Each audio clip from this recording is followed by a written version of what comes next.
Okay બાળકો, ચાલો રીપી લર્નિંગમાં આપણું સ્વાગત છે. આપણે શરૂ કરી રહ્યા છીએ ચેપ્ટર નંબર 10ના એમસીક્યુ. આપણે થિયરી બહુ સરસ મજાની ભણી કાઢી છે, હવે એને લગતા એમસીક્યુ જોઈએ.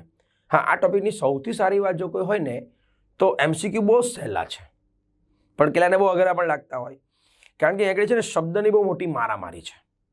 આપણે જે શબ્દ સમજીએ છીએ ને એના કેટલાક એક બે વાર અલગ અલગ અર્થ થતા હોય છે, એટલે અહીંયા અર્થને આધારે એમસીક્યુ પર બહુ વધારે ફોકસ કરવાનો છે આપણે, એટલે બરાબર ધ્યાનથી જોવાની જરૂર છે. બરાબર જોતા જઈએ આપણે. તો જે ટોપિક છે આખો એમાં આપણે ભણતા હતા, યાદ હોય તો પહેલાં કોષ ચક્રની વાતો કરી. એમાં આપણે જોયું કે આંતરાવસ્થા આવે, ભાજના અવસ્થા આવે. આંતરાવસ્થામાં G1, S, G2 તબક્કો જોવા મળી શકે છે. ત્યાર પછી આપણે ભણ્યા સમવિભાજન અને ત્યાર પછી ભણ્યા આપણે અર્ધીકરણ.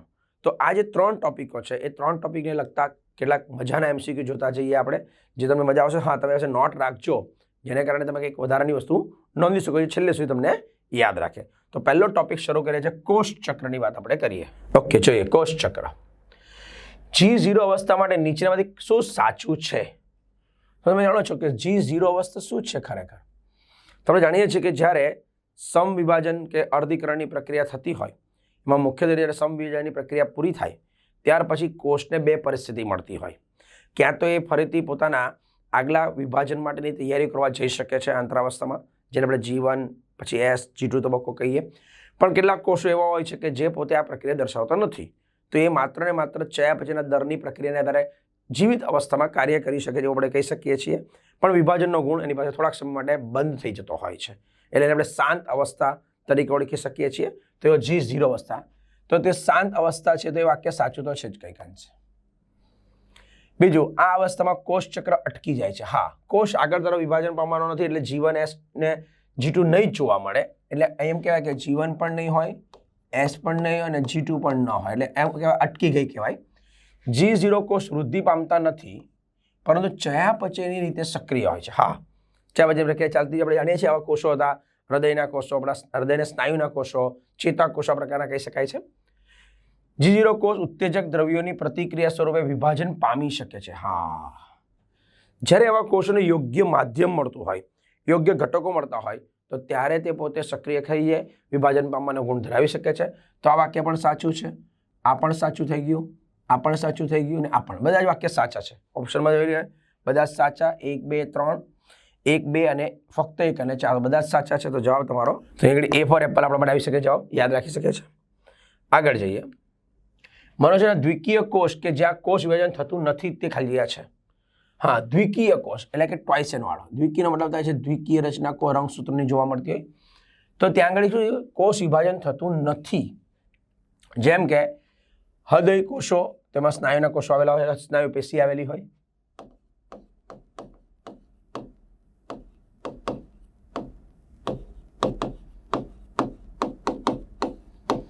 સ્નાયુ કોષ એટલે થઈ ગયા અને ચેતાકોષ, તો બધા આપણે હમણાં કે જે G0 અવસ્થા દર્શાવનારા છે, આ બધા જ કેવા છે તો કે G0 અવસ્થા વાળા છે. થોડા કહી શકીએ છીએ હવે જવાબ શું હોઈ શકે છે? ફક્ત C, ફક્ત B અને C, A અને C, તો A, B, C બધા જ કહી શકાય છે. ઈસ્ટમાં કોષ ચક્રનો સમયગાળો આશરે કેટલો જોવા મળી શકે છે? તો એમ જાણીએ છીએ આપણે મુખ્યત્વે રીતે એ 90 મિનિટનો સમય લે છે. આ 90 મિનિટનો મતલબ આપણે એવું કહી શકીએ છીએ લગભગ 1.5 કલાક. હા, અહીં એક ટપકાની મુશ્કેલી છે, એનું સોલ્યુશન કરી દઉં છું. 1.30 કલાક કહી શકાય છે. સીધી ગણતરી એના પરથી યાદ રાખી શકાય. એકદમ સહેલો સવાલ છે. કોષ ચક્રની કઈ અવસ્થા દરમિયાન તારા કેન્દ્ર કોષના વિરુદ્ધ ધ્રુવો તરફ ગતિ કરે છે? કોષ ચક્રની કઈ અવસ્થા દરમિયાન? હવે આપણે જાણીએ છીએ કોષ ચક્ર પૂછ્યું છે. હા, સાંભળજો. કેટલાના મનમાં છે ને એવું છે કે સર એવું શક્ય જ નથી ત્યારે, પણ તમે જાણો છો કે કોષ ચક્રમાં મુખ્યત્વે રીતે એક G1, S, G2 અને M તબક્કો હોય. આખાને આપણે કોષ ચક્ર જ કીધું છે, આપણે આગળ ભણી ગયા છે થિયરીમાં. તો એની અંદર શું જોવા મળી શકે છે તો કે અહીંયા આગળ જે M અવસ્થા છે એમાં પૂર્વાવસ્થા હોય, પછી ભાજના અવસ્થા હોય, પછી ભાજનોત્તર અવસ્થા હોય અને ભાજનાંતિમા અવસ્થા.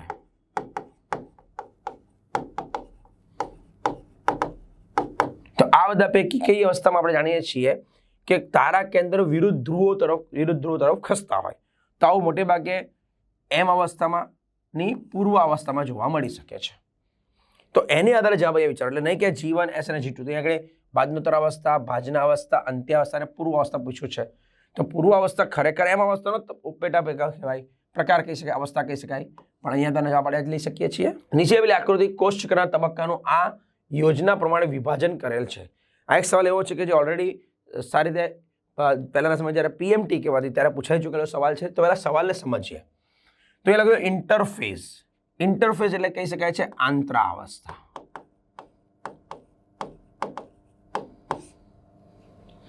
એને આંતરાવસ્થા આપણે વેચી શકીએ છીએ તો કે G1 પછી S અને G2 તબક્કા. અહીં લખ્યું મિટોસિસ. મિટોસિસનો મતલબ એને બોલાય માઇટોસિસ બોલી શકીએ આપણે, માઇટોસિસ બોલી શકીએ છીએ. તો એ શું છે?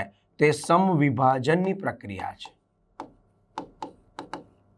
આપણે જ્યારે થિયરી ભણતા ત્યારે જોયું કે સમવિભાજનને જો મારે વહેંચવું હોય તો બે તબક્કામાં વહેંચી શકાય. એક કોષ કેન્દ્ર વિભાજન અને બીજું કોષ રસ વિભાજન. તો અહીંયા તમે જોઈ શકો છો કે આ G2 પછી આ જે સમવિભાજન છે એને આ એક, આ બીજો, આ ત્રીજો, આ ચોથા ભાગ લઈને આ અહીંયા દોરેલું જોઈ રહ્યું. એટલે આ એક તબક્કો અલગ છે ને આ એક તબક્કો અલગ દેખાઈ રહ્યો છે, બરાબર છે. તો આ તબક્કાને આપણે એને શું કહી શકીએ છીએ? આના આપણે કેવું તો કોષ કેન્દ્ર વિભાજન કહી શકીએ.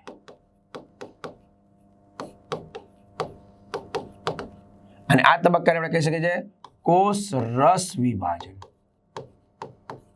હા, તમને વિચારે કે સર આને આપણે ઓળખવું કેવી રીતના? આને કોષ રસ ને આને કોષ કેન્દ્ર વિભાજન કીધા કેવું?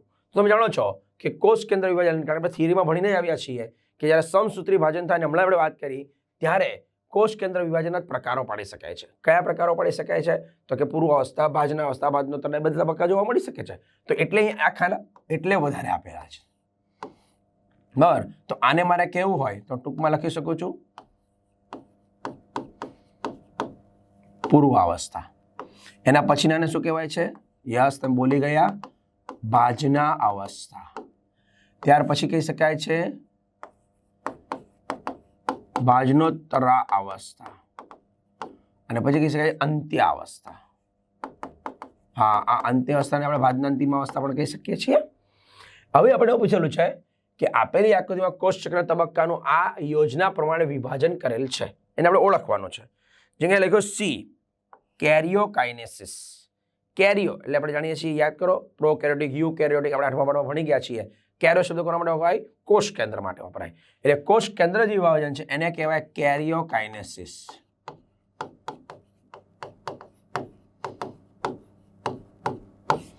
અને કોષ રસ વિભાજનને કહેવાય સાઇટોકાઇનેસિસ.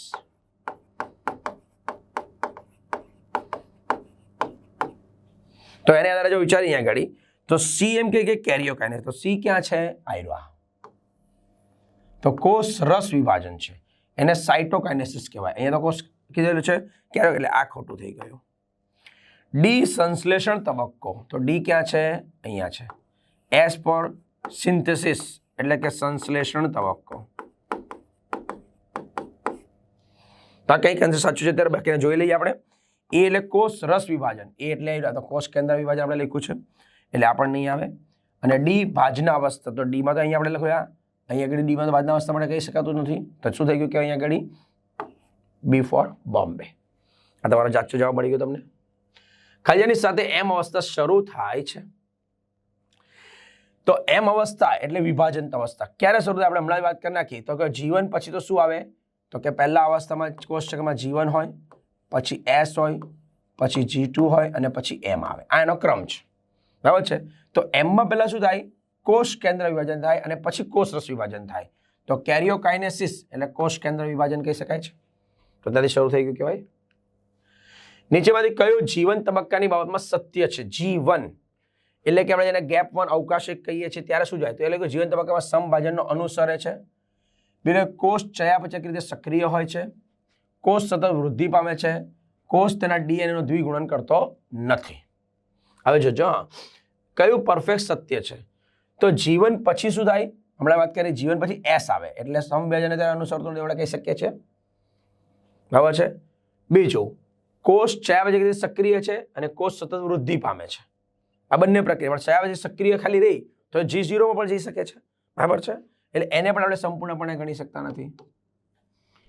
બીજું, કોષ સતત વૃદ્ધિ પામે છે. તો વૃદ્ધિ પામવાની પ્રક્રિયા જ્યારે થતી હોય છે અને કોષ તેના ડીએનએ દ્વિગુણન કરતો નથી, તો એ વાત પણ સંપૂર્ણપણે સાચી કહી શકાય. કારણ કે આપણે જાણીએ છીએ કે ડીએનએ ગુણન ક્યારે જોવા મળતું હોય છે?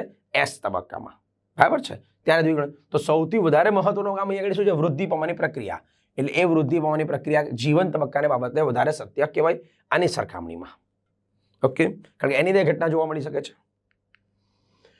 કોષ ચક્ર તબક્કામાં દ્વિકીય કોષમાં ડીએનએ નું પ્રમાણ એકકીય કોષ કરતા 4 ગણું થઈ જાય છે. હા, દ્વિકીય કોષમાં જે ડીએનએ હોય એનું પ્રમાણ એકકીય કોષ જે હોય એમાં 4 ગણું થઈ જતું હોય. તો આવું ક્યારે વધે, ક્યારે જોવા મળતું હોય? તો આપણે જાણીએ છીએ કે જ્યારે ડીએનએ નું સ્વયંજનન થાય તો એ પ્રક્રિયા આપણે કહી શકીએ જ્યારે એપ્લિકેશન અથવા તો આપણે એને સ્વયંજનન કહીએ.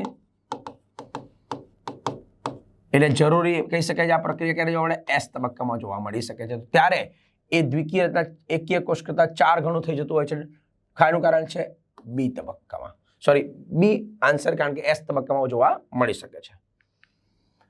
કોષ કયા તબક્કામાં? જો શરૂઆતમાં ડીએનએ પ્રમાણ 2C હોય અને ત્યાર પછી 4C જોવા મળી શકે છે, એટલે કે ડબલ થઈ ગયું. તો આવું ક્યારે થાય? S તબક્કામાં હંમેશા આપણે યાદ રાખી જ દેજો, ડીએનએ નું દ્વિગુણન અથવા તો એમ કહી શકાય છે સ્વયંજનન અથવા તો કહી શકાય છે બેવડાવાની ક્રિયા જોવા મળી શકે છે. તો અહીંયા આગળ એવું કીધું છે કયા તબક્કામાં તમે નોંધી શકો છો 4C જેવું? તો અહીંયા તો G0 છે એટલે આ કેન્સલ થઈ ગયું. અહીંયા G1 માં નહીં આવે, S માં આવે. અહીંયા માત્ર G2 તો G2 માં બી આવે. કેમ સર G2 માં કેમ આવી શકે છે? કારણ કે S તબક્કામાં જ્યારે બેવડાય તો ત્યાર પછીનો તબક્કો કયો છે? G2. એટલે ત્યાં પણ એ ડીએનએ કેવું દેખાય આપણને? તો કે ડીએનએ પણ બેવડાયેલું જોવા મળે. ઓકે, અહીંયા G2 આપ્યું એટલે એમાં થાય, પણ M માં તો થાય જ નહીં. એટલે જવાબ શું આવ્યો આપણા? C. માત્ર G2 તબક્કો અહીંયા આવશે. હા, G2 ને S બંને લખ્યું તો આપણે એને પણ ફોલો કરતા. કોષ ચક્રનો S તબક્કો, પ્રત્યેક કોષમાં ડીએનએ નું પ્રમાણ બમણું થાય, પ્રત્યેક કોષમાં ડીએનએ નું પ્રમાણ સમાન રહે, રંગસૂત્રોની સંખ્યા વધે, પ્રત્યેક ડીએનએ નું પ્રમાણ અડધું થાય. તમને હમણાં કહ્યું ડબલ થાય, તરત જવાબ મળી ગયો તમને. નીચેમાંથી કયો કોષ ચક્રનો સૌથી લાંબો તબક્કો છે? હા, કોષ ચક્રનો સૌથી લાંબો તબક્કો છે. તો આપણે જાણીએ છીએ કે આખી જે પ્રક્રિયા ચાલતી કોષ ચક્રની આપણે આ ભણાવતી વખતે વાત કરેલી છે. M તબક્કો હોય અને પછીનો અહીંયાથી શરૂ કરી G1 S G2, તો આને આપણે શું નામ આવેલું છે? આંતરાવસ્થા. કોઈ પણ કોષ હોય એ આંતરાવસ્થામાં 95% રહેતો હોય અને વિભાજન તબક્કામાં 5% રહેતો હોય. તો તમે ખબર કે વધારે પ્રમાણ ક્યાં છે? આંતરાવસ્થામાં. તો જો પૂર્વાવસ્થા એ M અવસ્થામાં જ કહેવાય. આંતરાવસ્થા છે, અંત્યાવસ્થા પણ M માં જ આવે ને M પોતે તબક્કો છે. તો શું જવાબ આવી ગયો તમારા માટે? ઇન્ટરફેસ, આંતરાવસ્થા. કોષ ચક્રના કયા તબક્કા દરમિયાન કોષના સામાન્ય ઘટકો સંશ્લેષણ અને ગોઠવણ પામે છે? જો કયા તબક્કામાં કોષના સામાન્ય ઘટકોનું નિર્માણ થાય અને ગોઠવણી થયેલી જોવા મળતી હોય છે? તો આમ જાણીએ છીએ કે જે કંઈ પણ ઘટકો છે એ ઘટકો ક્યારે નવા નવા બનતા હોય, જેની જરૂરિયાત છે તેવા ઘટકોની, અને પછી પાછી એની ગોઠવણી પણ થયેલી જોવા મળતી હોય છે. અને મોટે ભાગના સામાન્ય ઘટકો એટલે મોટે ભાગના કીધું તો જીવનમાં આવી પ્રક્રિયા જોવા મળતી હોય છે. કોષ ચક્ર શું છે? શ્રેણીબદ્ધ ફેરફારોથી પ્રેરાતા કોષ દ્વિગુણન અને કોષ વિભાજન, કોષના નિર્માણથી કોષના મૃત્યુ સુધીનો સમયગાળો, પુનઃવિભાજન અને માટે પૂરતું કદ પ્રાપ્ત ન કરે ત્યાં સુધી કોષની વૃદ્ધિ, પ્રત્યેક બાળકોષના પિતૃકોષ જેટલા રંગસૂત્ર પ્રાપ્ત થાય ત્યાં સુધીનો તબક્કો. તમે જાણો છો કોષ ચક્ર એટલે શું? એક કોષ છે એ વિભાજન પામી ગયો અને પછી પાછો વિભાજન પામવા માટે તૈયાર થાય, તો ત્યારે એ પોતે જ્યારે G1 માં જાય, S માં જાય, G2 માં જાય તો બધા જ દ્રવ્યો ફરીથી નવા બનતા હોય છે. તો એ દ્રવ્યો નવા બને અને પાછું વિભાજન પામે ત્યારે કોષ ચક્ર બધું થયું. કારણ વ્યાખ્યા પ્રમાણે એવું કહી શકાય છે કે બે ક્રમિક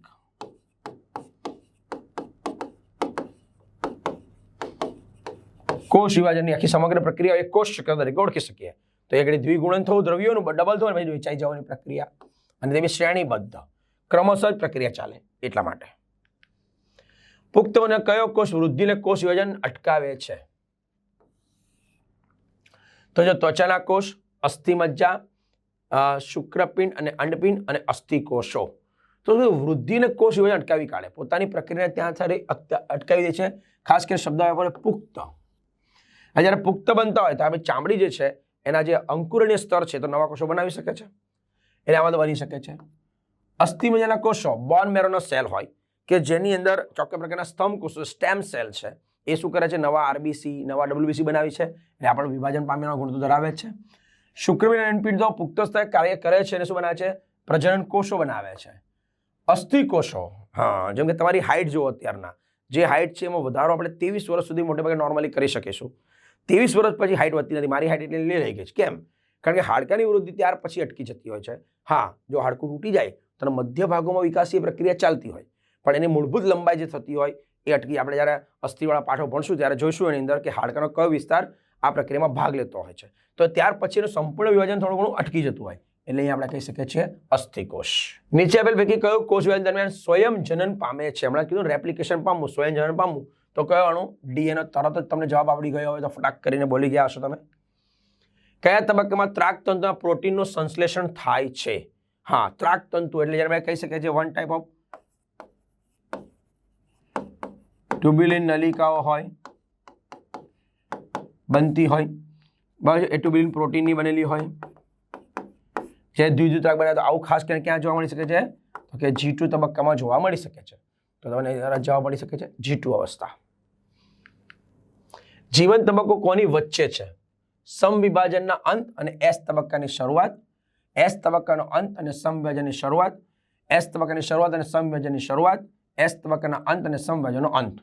તો જો બાળક, આમાં બહુ સહેલા સવાલો છે, પણ તમારે વાક્યને બહુ શાંતિથી જોવાના. આ સમવિભાજન કીધું, પછી જીવન કીધું, પછી S કીધું, પછી G2. કોની વચ્ચે છે? S અને M ની વચ્ચે છે. તો એ લોકો શું કીધું છે?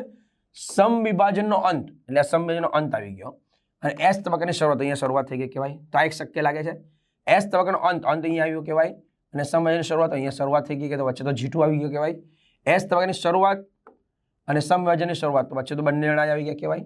આ તો ઉલટું લો તો બંનેની વચ્ચેનો ભાગ. તો અહીંયા શું થઈ ગયું? તમારો જવાબ A ફોર એપલ. તરત જ જવાબ મળી જાય છે. પ્રથમ વૃદ્ધિ તબક્કો નીચે આપેલ બીજા કયા નામથી ઓળખવામાં આવે છે? પ્રથમ અવકાશ સમય, પૂર્વ સંભાજન, પશ્ચ સંભાજન તબક્કો ને એક પણ નહીં.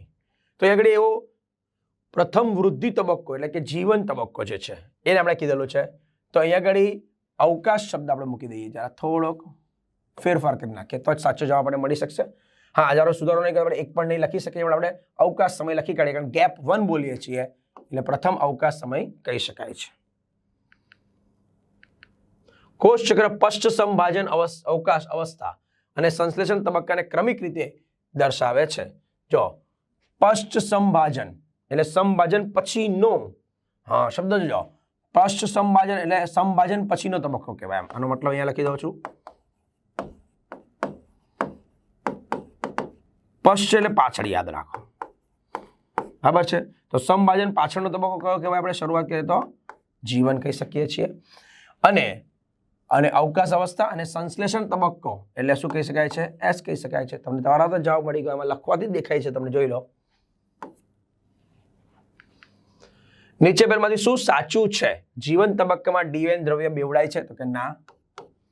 M તબક્કા કરતા આંતરાવસ્થાનો સમયગાળો ટૂંકો હોય છે? તો કે ના, વધારે હોય છે, અહીંયા વધુ હોવું જોઈએ.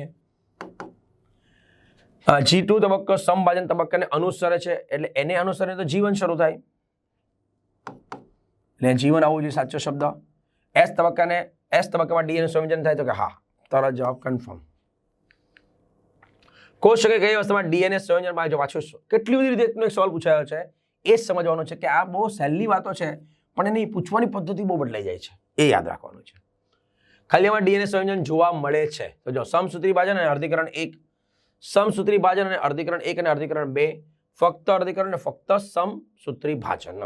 તો જો પાછી વાત એવી આવી, ડીએનએ નો સંયોજન સર હમણાં તો તમે સમજાયો કે S તબક્કામાં થાય. યસ, પણ S તબક્કો એટલે શું? આંતરાવસ્થા. આંતરાવસ્થા ક્યારે જોવા મળે? વિભાજન અવસ્થા પછી. ઇટ મીન્સ કે જ્યારે પણ વિભાજન પ્રક્રિયા થતી હોય તો વચ્ચે S તબક્કો તો આવવાનો જ છે, કે જ્યારે રંગસૂત્રમાં દ્રવ્ય ડીએનએ જે છે એ બેવડાઈ જતું હોય છે. ઇટ મીન્સ કે પર્ટિક્યુલર કામ તેનો એસ તબક્કો જ છે, પણ એ ક્યારે જોવા મળી શકે છે તો કે કોઈ પણ વિભાજનમાં. તો જો અહીંયા સમસૂત્રી વિભાજન અર્ધીકરણ વાક્ય અર્ધીકરણ 1, તો આપણે જાણીએ છીએ કે એકની પહેલા આ પ્રક્રિયા થઈ ગઈ હોય. હવે અર્ધીકરણ 1 દરમિયાન પછી જો અર્ધીકરણ 2 થાય, આપણે જ્યારે થિયરી ભણતા ત્યારે જોઈ ગયા હતા કે અર્ધીકરણ 1 પછી અર્ધીકરણ 2 જ્યારે શરૂ થાય તો વચ્ચે કોષ થોડાક સમય માટે પડી રહે છે. ઇન્ટરકાઇનેસિસ અવસ્થા યાદ આવી ગયું ને? હા, તો ઇન્ટરકાઇનેસિસ અવસ્થા જે છે ત્યારે રંગસૂત્રના ડીએનએનું બેવડાની પ્રક્રિયા થતી નથી. અને એટલે આપણે એવું કીધું છે કે અર્ધીકરણ કેવી ઘટના છે તો કે ડીએનએ એક જ વાર બેવડાય અને 2 વખત વિભાજન પામે છે. યસ, 2 વખત વિભાજન પામે છે, એટલે તો એનો રિડક્શન તબક્કો અર્ધીકરણ 1 ને આપણે કીધેલું છે. તો એનો મતલબ કે ત્યાર સુધી એ બેવડાયેલું છે, પછી વિભાજન બેવડાની પ્રક્રિયા જોવા મળતી નથી. એટલે આ પ્રક્રિયા દરમિયાન નહીં બેવડાય. ફક્ત તો આવે જ નહીં ને ફક્ત આવે જ, એટલે વિધ પ્રમાણે જવાબ 1. ક્લિયર? હા, અહીંયા ખાલી અર્ધીકરણ લખ્યું તો પણ તમે જવાબ એને સાચો માની શકતા હતા. કોષ ખાલી અવસ્થામાં આવે તો તે વિભાજન માટે બંધન કરતા બને છે. આ બંધન કરતા એટલે શું? એટલે કે હવે એને વિભાજન પામવું ફરજિયાત છે.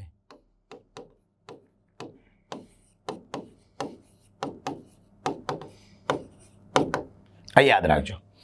તો એને આધારે જો એ G2, G1, પૂર્વ અને આ, તો આ અવસ્થા તો વિભાજનનો તબક્કાના ભાગો જ છે, એટલે એને પણ બે જ વૈધતા આપણી પાસે. જો જીવનમાં આવે તો જરૂર નથી કે એને તરત વિભાજન પામવું જ પડે, કારણ કે ત્યારે વૃદ્ધિ પામતો હોય છે. તો જીવન તબક્કા પછી જ્યારે એસમાં જાય તો જ એને વિભાજન પામવું પડે. ઇટ ઇઝ કમ્પલસરી, ફરજિયાત થઈ જાય છે. એટલે ખરેખર ફરજિયાત ક્યારે આવે? એસ તબક્કામાં આવે ત્યારે. પણ એસ તબક્કામાં આવે એટલે પછી એને G2માં જવું જ પડે ને પછી એને એમ તબક્કામાં જવું પડે. ઇટ મીન્સ કે પહેલો સવાલ જવાબ શું હોવો જોઈએ? એસ તબક્કો. પણ એ એસ તો આપણે આપ્યો તો કોણ હવે આપ્યું છે? G2. That's why I follow G2 અવસ્થા. ક્લિયર? કોષ ચક્રમાં સુકોષ કેન્દ્રીય કોષ કઈ અવસ્થા દરમિયાન હિસ્ટોન પ્રોટીનનું સંશ્લેષણ થાય છે? Histone protein, yes. આપણે થિયરીમાં ભણતા હતા કે જ્યારે સુકોષ કેન્દ્રીય કોષ હોય તો એની અંદર એસ તબક્કા દરમિયાન રેપ્લિકેશન થાય, એટલે કે ડીએનએ નું સ્વયંજનન થાય. તો ડીએનએ ના સ્વયંજનન દરમિયાન ત્યાં શું બનાવવું પડે? રંગસૂત્ર દ્રવ્ય બનાવવું પડે. અને આ દ્રવ્ય બનાવવા માટે શું જરૂરી છે? તો કે ડીએનએ વત્તા હિસ્ટોન પ્રોટીન. આપણે જ્યારે પાર્ટ નંબર 8 ની વાત કરીએ ને ત્યારે પણ થિયરીમાં આવું ભણી ગયા છે. હિસ્ટોન પ્રોટીન ત્યારે બનાવવું પડે તો જ એ બનાવશે શું? ન્યુક્લિયોસોમ. ખાલી તમને યાદ કરવા માટે બધી વાત સમજાવું છું. સોરી,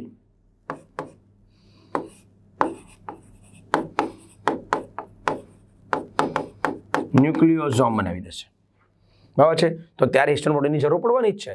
તો એના માટે કહી શકાય છે કે એસ તબક્કામાં આ બધી ઘટના થવાની છે. તો અંત્યાવસ્થા, એસ અવસ્થા, પૂર્વ અવસ્થાની G2 અવસ્થા દરમિયાન, સંપૂર્ણ પૂર્વ અવસ્થા દરમિયાન, તો થઈ ગયો તમારો તરત એસ અવસ્થા. હા, પૂર્વ અવસ્થામાં G2 અવસ્થા એવું કે હોતું નથી. કોષ ચક્રની કઈ અવસ્થામાં કોષ કેન્દ્ર મોટું બને છે? કોષ કેન્દ્ર મોટું બનશે એટલે કોષ કેન્દ્રના જે જરૂરી ઘટકો છે તે મોટા. તો આવું ક્યારે થાય? જ્યારે કોષના કદમાં વૃદ્ધિ થતી હોય ત્યારે. તો કોષ કેન્દ્ર મોટું થશે તો એમાંથી વિભાજનની પ્રક્રિયા શરૂ થશે, બરાબર છે. તો ત્યારે આ ઘટના જોવા મળી શકે છે. તો એસ તબક્કામાં જરૂરી દ્રવ્ય બેવડાઈ ગયા. જરૂરી દ્રવ્ય બેવડાઈ ગયા એટલે એને કારણે કોષ કેન્દ્રના જે ઘટકો છે તે બેવડાઈ ગયા હોય છે અને પછી એ વિભાજન માટે તૈયાર થતું હોય છે. પણ ધીમે ધીમે એ કોષ કેન્દ્ર રંગસૂત્ર દ્રવ્ય જ્યારે હોય એમાંથી સ્પષ્ટ રંગસૂત્ર સ્વરૂપમાં ફેરવાવા જાય ત્યારે એને કારણે કોષ કેન્દ્ર મોટું થયેલું જોવા મળતું હોય છે. પૂર્વ અવસ્થા જ્યારે થતી હોય તે દરમિયાન જોવા મળી શકે છે અને ત્યારે એમાંથી રંગસૂત્ર છૂટા પડતા જોવા મળતા હોય છે. તવિક અવસ્થા જોવા મળે. તો અહીંયા આગળ કોષ કેન્દ્રના જે ઘટકો છે એ બન્યા ક્યારે છે? એસ તબક્કામાં. એટલા માટે એનું કોષ કેન્દ્ર કંઈક અંશે ત્યારે મોટું બને, એ વૃદ્ધિની પ્રક્રિયા માટે મહત્વનો ભાગ ભજવે છે. કોષ ચક્રની G2 અવસ્થા દરમિયાન રંગસૂત્રોમાં ડીએનએની સંખ્યા કેટલી હોય છે? તો જો G2માં હવે આપણે એવું કીધું હતું કે કેટલા ડીએનએ હતા, પણ સામાન્ય રીતે જે ડીએનએ હોય એના કરતા ડીએનએ કેવા થઈ જાય? બમણા થઈ જાય, એટલે 2 ગણા થઈ જાય, એટલે 2 થઈ ગયા કહી શકાય છે. ઓકે, ડીએનએ સંયોજન ખાલી આ એ બને છે. આવી ગયું પછી અવસ્થા. તો જો સર અહીંયા તો G2 પણ બન્યું છે ને એસ પણ છે, બંનેમાં ડબલ તો હોય પણ બને છે એવું ક્યારે છે? બને છે. જો નાનો ભેદ યાદ રાખો એટલે આપણે એસ ને ફોલો કરશું. હા, એવું લખ્યું હતું ને કે ડીએનએ સંયોજન થયા પછી ક્યાં શું જે ડીએનએ કેટલું હોય છે, ડબલ હોય છે, તો બંનેમાં આપણે ગણી શકતા હતા. કોષચક્રની એમ અવસ્થા ખાલી એની અવસ્થાઓની બનેલી છે. તો એમ અવસ્થા એટલે વિભાજન અવસ્થા કોની કોની હતી આપણે ભણી ગયા ને. તો જો પૂર્વ અવસ્થા આ તો આવતું જ નથી, કારણ કે આ તો આંતરાવસ્થાની વાત છે, બરાબર. પૂર્વ અવસ્થા આવી શકે, બાદના અવસ્થા આવી શકે, બાદનોત્તર અવસ્થા, અંત્ય, આ બધા જ આવી શકે છે. અહીંયા અંત્ય અવસ્થા લખાઈ ગયું પહેલા, પછી પૂર્વ અવસ્થા, પછી બાદના અંત્ય અવસ્થા, બે વાર અંત્ય અવસ્થા છે. ફક્ત પૂર્વ અવસ્થા આવતું જ નથી. સીધો જવાબ બી ફોર બોમ્બે. રિબોન્યુક્લિયેઝ નામનું સમસૂત્રી વિષ એ કોષચક્રને કઈ અવસ્થા સમયે અવરોધે છે? તો રિબોન્યુક્લિયેઝ નામનું જે વિષ છે એ શું છે? તો મુખ્યત્વે રીતે આપણે જાણીએ છીએ તો કે આપણે ભણી ગયા કે મસ્ટર્ડ ગેસ છે, રિબોન્યુક્લિયેઝ નામનો જે ઉત્સેચકી ઘટક છે તે, પછી કોલ્ચિસિન છે, એ કોષ વિભાજનની પ્રક્રિયાને અટકાવે અવરોધ તેવા ઘટકો છે જે તમે નોટમાં નોંધેલા જ હતા. તો એ પ્રક્રિયાને આધારે જો વિચારીએ તો આ બધા ઘટકો ચોક્કસ રીતે કાર્ય કરવામાં અટકાવવાની પ્રક્રિયા દર્શાવે છે. તો રિબોન્યુક્લિયસ જે છે એનું મૂળભૂત કામ શું છે? તો એનું મુખ્યત્વે કામ આપણે કહી શકીએ છીએ કે જે જરૂરી પ્રોટીન બનાવવાના હોય, કે જે ચોક્કસ પ્રકારના ઉત્સેચક ભાગનું નિર્માણ કરવાનું હોય, એને અટકાવવાનું કામ કરી શકે છે. તો એ અટકાવવાની પ્રક્રિયા ક્યારે થતી હોય છે? તો કે મુખ્યત્વે રીતે કોષની આંતરાવસ્થાને અનુસરીને થતી હોય તબક્કા, જીવન તબક્કામાં પ્રક્રિયા કોષને અટકાવી કાઢે છે. તો એને ફોલો કરી શકાય છે. તો આપણે વાત કરીએ તેમ એ મુખ્યત્વે શું કરે છે? તો કે પ્રોટીનના ભાગને અટકાવવાનું કામ કરે. તો પ્રોટીન ક્યારે બનતા હોય છે? તો પ્રોટીન બનતા હોય છે આપણા જીવન તબક્કામાં, બીજું એસ તબક્કામાં. તો આ પ્રક્રિયામાં પ્રોટીન નહીં બને પછી. હા, આવું કામ કોણ કરે છે? રિબોન્યુક્લિયેઝ. નામ જ જો ને, રિબોન્યુક્લિયેઝ ઉત્સેચકીય છે ભાગ. તો એનો મતલબ કે એ શું કરે? આ પ્રક્રિયા અટકાવી કાઢે. તો આ બંને પ્રક્રિયા ક્યાં થાય છે? તો કે અંતરાવસ્થા. એને આપણે લખી શકીએ આંતરાવસ્થા એટલે ઇન્ટરફેસ. ઓકે. G2 અવસ્થા દરમિયાન રંગસૂત્રમાં ડીએનએ ની સંખ્યા કેટલી હોય? જો વન્સ અગેન આવી ગયું. રંગસૂત્રમાં પહેલા એક રંગસૂત્ર હોય, તો આ રંગસૂત્રની અંદર ડીએનએ બેવડાઈ જાય એવું કીધું છે એસ તબક્કામાં. તો એસ તબક્કામાં જેટલું એના કરતા પછી G2 માં પણ એવું ડબલ જોવા મળી શકે છે. ડીએનએ ની સંખ્યા 2 ગણી થયેલી જોવા મળી શકે છે. કયા તબક્કે દરમિયાન ડીએનએ નું ડુપ્લિકેશન થાય? જો શબ્દ પાછો એ પણ અલગ રીતે પૂછ્યું. ડુપ્લિકેશન એટલે એના જેવું ફરીથી નવું બનવાની સ્વયંજનનની ક્રિયા. તો જો સવાલ બહુ જ સરખા છે પણ પૂછવાની રીત બદલી જાય છે. તો G1, G2, S બધા તો ક્યાં જોવા મળે છે? શબ્દ જો વાંચો જોવા મળે એટલે કે થાય છે, એટલે જવાબ આવી ગયો S. કોષચક્ર દરમિયાન આરએનએ અને પ્રોટીનનું સંશ્લેષણ ક્યારે થાય છે? તો આરએનએ પ્રોટીન સંશ્લેષણ આપણે ચાર્ટમાં ભણી ગયા હતા જ્યારે કોષચક્ર મળે ત્યારે જીવન તબક્કામાં જોવા મળે. સીધો જ જવાબ મળી જાય. તો આ બંને પ્રક્રિયા જીવનમાં કમ્પલસરી ફરજિયાત થઈ ગઈ. પછી શું આવે? તો ત્યાર પછી એસ, એમાં બને છે શું? જરૂરી હિસ્ટોન પ્રોટીન બને. અને પાછી પ્રક્રિયા આરએનએ ની પ્રક્રિયા ક્યાં થાય છે? G2 માં કન્ટિન્યુ હોય એટલે G1 અને G2. નીચે કયું વિધાન સાચું છે? સંપૂર્ણ કોષ ચક્ર દરમિયાન ડીએનએ નું સંશ્લેષણ ચાલુ રહે છે? તો ના, એવું ખાલી એસ માં જ જોવા મળે. સાયટોકાઇનિન કોષ વિભાજનને અવરોધે છે. સો સાયટોકાઇનિન શું છે? એક પ્રકારનો ઉત્સેચકીય ઘટકો છે કે જે મુખ્યત્વે રીતે એને પ્રેરવાનું કામ કરે. એસ અવસ્થામાં રંગસૂત્રોનું સંઘનન એટલે નજીક આવવાની પ્રક્રિયા જોવા મળી શકે છે. તો એનો મતલબ કે હા, ત્યારે સંઘનન કંઈક અંશે જોવા મળે. એવી પ્રક્રિયા ખાસ કરીને વધારે ક્યાં જોવા મળે? સ્પષ્ટ રીતે પૂર્વ અવસ્થામાં જોવા મળી શકે છે. કોષચક્રની કોઈ પણ અવસ્થામાં ફક્ત બાહ્ય રંગસૂત્રીય ડીએનએનું સંયોજન થાય છે. તો કોઈ પણ અવસ્થામાં, પાછું લખ્યું આગળ, કોઈ પણ અવસ્થામાં ફક્ત બાહ્ય રંગસૂત્રીય ડીએનએનું, આ બાહ્ય રંગસૂત્રીય ડીએનએ એટલે શું? તો જે કોષની અંદર જે ડીએનએ છે બે પ્રકારના હોય. એક તો કોષ કેન્દ્રની અંદર હોય અને બીજો કોષ કેન્દ્રની બહાર તરફ હોય. ધારો કે જેમ કે આપણે જાણીએ છીએ કણાભસૂત્રમાં હોય, હરિતકણમાં હોય, માં જોવા મળી શકે છે, બરાબર છે. તો એનો મતલબ કે આવું સંયોજનની પ્રક્રિયા ક્યાં જોવા મળી શકે છે? કોઈ પણ અવસ્થામાં. શબ્દ જુદા જુદા. બાહ્ય રંગસૂત્રીયનું સંયોજન થાય તો આવું હરિતકણ અને કણાભસૂત્ર જે છે એ જ્યારે જરૂર પડે ત્યારે બધા નવા ડીએનએ બનાવે, કારણ કે નવા કણાભસૂત્ર બનતા હોય, નવા હરિતકણ બનતા હોય, તો ત્યારે આ પ્રક્રિયા કંઈક અંશે સાચી બનતી હોય છે. તો આમાં શું ભૂલ કહેવાય? તો એસ અવસ્થામાં રંગસૂત્રોનું સંઘનન નહીં થાય, રંગસૂત્ર દ્રવ્ય નવું બનતું હોય એટલે આ પ્રક્રિયા ખાસ કરીને પૂર્વ અવસ્થાને ફોલો કરે. હવે એમાં થાય એમ કે આપણે કહી શકીએ છીએ તો આપણે ડી લઈ શકીએ છીએ મુખ્યત્વે રીતે સાચું. એટલે સમજો ખાસ કરીને કોને આધારે લખ્યું છે આપણે? કણાવસૂત્ર અને હરિતકણના ડીએનએના સંદર્ભમાં કોષચક્ર ખલ્યામાં સ્થાયી બને છે, સ્થિર થઈ જાય છે, અટકી જાય છે. તો ક્યારે? જીવનમાં. પછી જરૂર પડે તો જ. અથવા પેલો સાયક્લેઝ ઉત્સેચક યાદ કરો, આપણે ભણી ગયા ને. આ તો સાયક્લેઝ કાઇનેઝ ઉત્સેચક છે. આ ઉત્સેચક સક્રિય થાય તો જ પછી જીવન તબક્કાવાળો કોષ એસમાં પ્રવેશે. એટલે ત્યાં સુધી એ ક્યાં રહે છે? જીવનમાં જ રહે છે. એટલે જીવન તમારો કન્ફર્મ થઈ ગયો. G2 અવસ્થા ખલિયાની વચ્ચે થાય છે. કોની કોની વચ્ચે થાય? તમે આવડી જ ગયું છે. પહેલા જીવન, પછી એસ, પછી G2 ને પછી એમ જોવા મળી શકે છે. તો કોની વચ્ચે થાય છે? તો કે એસ અવસ્થા હોય ને એમની વચ્ચે. ઓકે. કોષના ચયાપચયનો દર જે પૂર્વ અવસ્થા દરમિયાન ઘટે છે તે ફરીથી વધવાની શરૂઆત ખાલી અવસ્થા દરમિયાન થાય છે.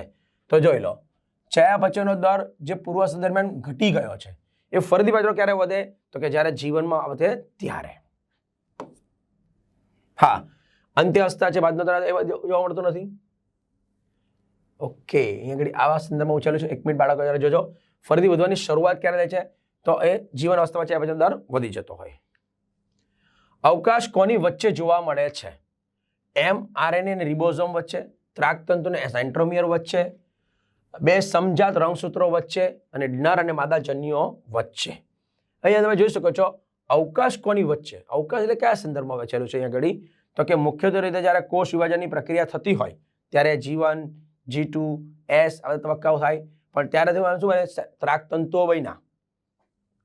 જરા જોજો ફરી, આ બહુ મજાનો એમ ગુચવવા જેવો સવાલ તમને મૂકી દીધેલો છે. એમ તબક્કા હોય G2, S, G1, બરાબર છે. તો અહીંયા શું બનતું હતું યાદ કરો? પ્રોટીન બને, RNA બને. અહીંયા ટૂંકમાં લખું તો DNA બને, હિસ્ટોન પ્રોટીન બને. અહીંયા આગળ શું બનતું હતું? તો કે મુખ્યત્વે રીતે ત્રાકતંતુ બને. અહીંયા આગળ કોષ કેન્દ્ર નું વિભાજન થાય અને કોષ રસનું વિભાજન થાય. તો આ દરમિયાન આપણે યાદ છે કોષ કેન્દ્ર વિભાજન દરમિયાન રંગસૂત્ર નું પણ વિભાજન થાય અને એનું વિભાજન થાય ત્યારે ત્યાં શું બનતું હતું? જે સેન્ટ્રોમિયર હોય એનું પણ વિભાજન થાય. બરાબર છે. તો વિભાજનની પ્રક્રિયા ત્યારે થયેલી જોવા મળતી હોય છે. અહીંયા ઘડી DNA બનતું હોય તો DNA જ્યારે બને તો રંગસૂત્રી દ્રવ્યની રચનામાંથી જ રંગસૂત્ર બનવાના છે. ત્યારે અહીંયા જરૂરી એમાં શું બનતા હોય છે? ઘટકો બનતા હોય છે. ત્રાકતંતુના ભાગો જરૂરી, DNAની રચના કાર્યકો સેન્ટ્રોમિયરના ભાગો ત્યાં બની ગયા છે ને અહીંયા વિભાજન થયું. એટલે આ બંનેની વચ્ચે આ ગેપ અવસ્થાઓ જોવા મળી શકે છે. ઇટ મીન્સ કે S અને M ની વચ્ચેનો તબક્કો કહેવાય. પણ એ ઘટના ક્યાં થાય છે ને એને આધારે સવાલ આવી ગયો કે ત્રાકતંતુ અને સેન્ટ્રોમિયરની વચ્ચે. એટલે શબ્દ આ રીતે બનાવેલો છે. સમજ્યા પડે તમને? ઓકે બાળકો, આજના ટોપિકમાં તમને સમજણ પડી જ ગઈ હશે, કારણ કે બહુ ધ્યાનથી તમે જોતા હતા. છતાં પણ તમને એવું લાગે કે કંઈક મુશ્કેલી છે તો ફરીથી વિડીયોને રીજનરેટ કરીને પાછો જોઈ શકો છો. અને એ જેની મજા છે કે રીપી તમારા ઘર સુધી પહોંચી ગયું છે એટલે તમે ઘડીએ પડીને જોઈ શકો છો. તો thank you for today's topic.